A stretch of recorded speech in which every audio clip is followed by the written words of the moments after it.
So I've been coaching people mainly in Ireland because I'm here. In the US, a lot of them, UK, Germany, Netherlands, Dubai, New Zealand, maybe a few two more countries. And what's the reality? From just a purely fitness convenience point of view, who has it easier? That's exactly what we answer in this video. Here's a rundown and the few exact layers that we'll be peeling. Daily structure, food access, social pressure, gym culture, career demands. And it's not going to be an average answer. I'll give you the real deal. Some facts, some masala, every single thing that you would need to get a slightly infotainment-ish video out of this. Because, spoiler alert, the grass isn't always greener, but some grass definitely requires less maintenance. Let's start with the most obvious day-to-day life structure wala difference. So your day abroad, it's one word which is predictable. Office hours protected hai, gym timings काफी consistent hai, and biggest wildcard on any given day would be 8:15 wala train lu ya 8:30. Now all of these are obviously examples. You get the idea what I mean. काफी predictable है most things, and when that happens your fitness is usually decently manageable. Plus work life boundaries, they do exist. कोई आपको without your consent 7 बजे शाम को सता नहीं रहा है to get like one single reply or like an email. Your gym time overall because of all of this means it's actually your time and it's not like borrowed time between client calls, for example. अब बात करते हैं India का daily structure. On the other hand, बेटा it's whatever WhatsApp decides today. Traffic jam means gym timings gone for a toss. A client emergency means your meal timing or that specific thing that you are going to eat, that's gone.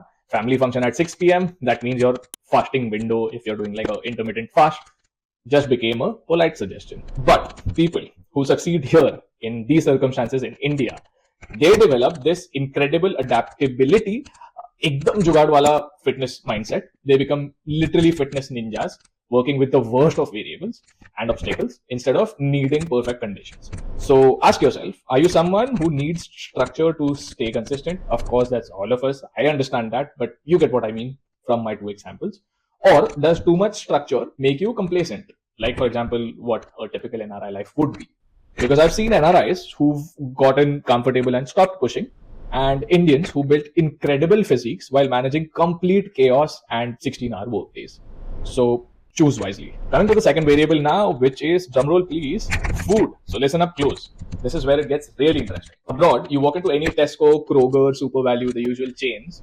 The variety you have here is insane. Every single protein source that you can imagine, nutrition labels that actually work and are decently accurate, unlike India, pre-cut veggies, pre-cooked proteins, pre-cooked meals that are healthy without like 1,000 preservatives. I'm not talking about you US people. I know how it is in the US. It's at least in the Europe, it's good, and it's all there. So you have a decently nice amount of convenience here if you're living abroad. But here's the catch. The Instagram worthy salmon bowl that you've seen, that's 15 pounds in London, $20 in New York, and that's 1,500 rupees for one healthy meal, for reference. Plus emotional eating, it becomes very convenient abroad. Obviously, it's within reach when it comes to better salaries and stuff like that, but it's also the lack of consistent wala घर का comfort foods का availability whenever you want it, क्योंकि खुद पकाना है. तो visa stress हो, job stress हो, या बस lonely लग रहा है, it is easy to indulge and order in. Now, India का scene, nutritional labels, good luck finding accurate ones. बाहर खा रहे हो, macros तो गए roulette में. Estimating closely is very, very, very tough compared to बाहर. यहाँ पे जो आप अगर कुछ indulge कर रहे हो, it's definitely going to be something like a pizza, sandwich or a burger, which is much easier to estimate most often. But here's what most people miss, which is हमारा food culture back home. When done right, it was decently balanced, but that was years and years ago. Food quality, ये वो सब बहुत सही था. Not going into that whole thing that's been spoken about amply on social media. यहाँ हमारा सबसे बड़ा problem है, which is like right now in the present India में portions is the problem and sedentary lifestyles. Plus वो थोड़ा और खाओ वाला pressure, which is always there in some shape or form. अभी कम हो चुका है. Agreed, everyone knows about fitness. So yeah, quick pause. Just ask yourself, have your fitness struggles really changed if you've moved from India to abroad or maybe back, or are they just wearing new clothes depending on your location? Abhi, let's talk about something that's less often discussed, which is how the social environment that you have around you affects your mindset, especially the NRI side of things. As an NRI, your social circle is smaller but more aligned, and mostly you would have friends in the same stages of life. Your flatmates, if you have them, they might respect your meal timing and your choice of cooking yourself without having to like cook together. Social events aren't automatically food festivals. You can make choices without being judged. But here's the flip side: isolation abroad. That's easily one of the peak top reasons to kill your motivation for fitness related stuff. There's no family support while struggling with like day-to-day stuff, or like even friends or like close bachpan buddies. Some thrive in this independence, which is less bad wala peer pressure, but others slowly tend to lose drive due to the motivation side of things, because social reward system is kind of gone, and normal social stuff itself is so less compared to back home and so less frequent. अब India में क्या scene है? India में social dynamics, भाई, every interaction involves food politics. Wedding season, cutting phase, gone. Office birthday cake mandatory है, it's social reasons. Family dinner, बेटा थोड़ा और खा लो, it's not like a request usually. इतना प्रोटीन क्यों खा रहा है, जिम जाने की क्या जरूरत है, all of these questions you have it in most social interactions. At least we did a few years ago. अभी काफी improve हो चुका है with a lot of scares etc. happening in India. But yeah, on the other side, in India, when you find your tribe, your gym squad, running group, that support that you get out of this meaningful support, it runs way deeper than abroad. Most often, the motivation becomes sustainable because it's emotionally invested as well. And we as Indians, we are decently emotional people, sentimental to a great extent. Abroad, mental health resources are better. On the other hand, therapy काफी normal है, but cultural disconnection काफी real issue है. So that's kind of the flip side. In India, community support, when it works, it provides stability that no other gym membership can replace. And that's definitely one of the compelling variables why people would not fall off the rhythm for like months together or years. Gym culture abroad versus gym culture India, which is the main masala topic. What's better? Gyms abroad, everything works most often. No one's judging you for your hip thrusts. No one's even locking eyes and giving you the weird looks. Ladies, you understand. But it's weirdly quiet. On the other hand, the leg press or the other machine that'll have like 6 adjustments, very personalizable, very cool, very sexy. I love it. But there's no one hyping you up with your PR, or like there's that community factor. It's much different compared to India.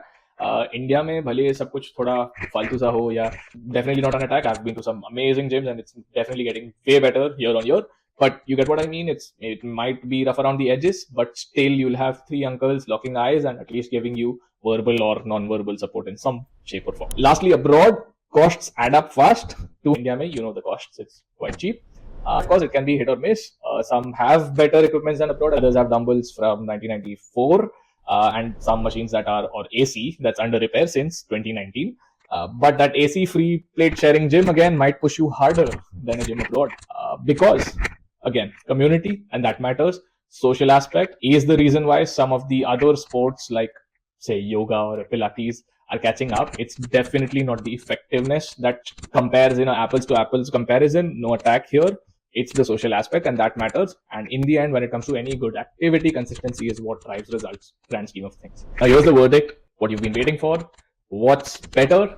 Some good pointers to take away. Listen up close. So after coaching in all of these environments, or most of them, here's exactly what determines success. Number 1, you'll thrive as an NRI if आपको structure, predictability and motivation by yourself comes naturally without constant external validation. Basically, आप ज़्यादा independently चीजें कर सकते हो when it comes to activities, etc. You felt it. You don't need a lot coming from the outside, environment, vibe, etc. You'll pull it off as an NRI. On the other hand, you'll thrive in India if you're adaptable, feed off of community energy, and you can navigate chaos while staying focused. मतलब यही कि कम में ज़्यादा निकालने अगर आपको आता है, आप जुगाड़ू हो, you can make the best out of any variables, you'll thrive in India. But here's the uncomfortable truth as well.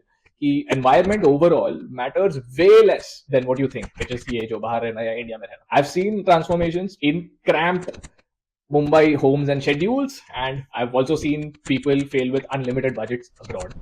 The real factor, it's definitely your relationship with discomfort in general. तो take क्या है, अगर आप NRI हो सोच के कि location solved your problems, नहीं, it's very likely that that's not the case. And अगर आप इंडिया में हो और आप environment को blame कर रहे हो कि ठीक है बाहर वालों के पास better variables है, that's definitely not the issue either. The best physique, they happened when people stopped waiting for perfect conditions and started optimizing what they had. Movement builds momentum. That's the motto always. And not sorry to interrupt your chain of thought, but fitness isn't about finding the perfect environment. It's about becoming someone who can succeed in any environment. Very preachy, I know, but यही थोड़ा explain करने की कोशिश की. I hope it landed. If this video gave you a decently good idea about NRI versus India, hit the like button. It really helps me and this channel and lets me know, okay, maybe I'm on the right track. Maybe this meaningful shit, long form, is working well. Subscribe to my channel for more no nonsense fitness insights, strategies that fit real life, not perfect stuff. And if you're looking for personalized guidance to make your situation work, find me on Instagram. It's at the rate Coach Rishi Suvarna. I'd love to help. Brainflex complete. Go tell this to someone else. Environment analyzed, and it's time to optimize what you have.